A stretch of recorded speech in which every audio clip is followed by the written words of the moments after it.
আসসালামু আলাইকুম। মোর কান্দা কেটা দেখছেন? মোর নতুন সদস্য আর কি। ওর হপায় ট্রেনিং চলতে আছে, ওখান থেকে পুরোপুরি ট্রেনিং প্রাপ্ত হয় নাই। মানে এখন বিষয়টা হয়েছে, আপনারা অনেকেই কইছিলেন যে ভাই একটা কবুতর শিকারি করবো কেমনে। তো বিষয়টা হয়েছে ভাই, শিকারি করবেন বলতে আপনি একটা কৈতরের ছাড় পিছনে যত সময় দেবেন ওইটা অত তাড়াতাড়ি শিকারি হয়ে যাবে, ঠিক আছে। আর যদি ছাড়টা একটু কী হয়েছে,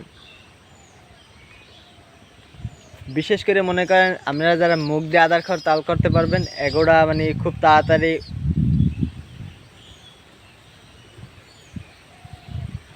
মানে খুব তাড়াতাড়ি আর কি শিকারি করতে পারবেন, ঠিক আছে। মানে আপনি আড্ডা আদার খাওয়াইলে হয় কি অতটা শিকারি হয় না, ব্যথা পাবে কথার মধ্যে যদি মুখ দেওয়া হলে তো কামড় খাবে। মানে যাই হোক, ওর তাল আর কি মুখ দিয়ে আদার খাওয়ান এই লেগে দেখছেন কথা কওয়া অবস্থায় ও মুখের মধ্যে মানে মুখ দেয় যে খাওয়ার পান্নে। আর আপনারা বিশেষ করে একটু ছোট বাচ্চা লইবেন, আর কারণ বেশি বড় হয়ে গেলে ওইটা শিকারি হইতেছে না।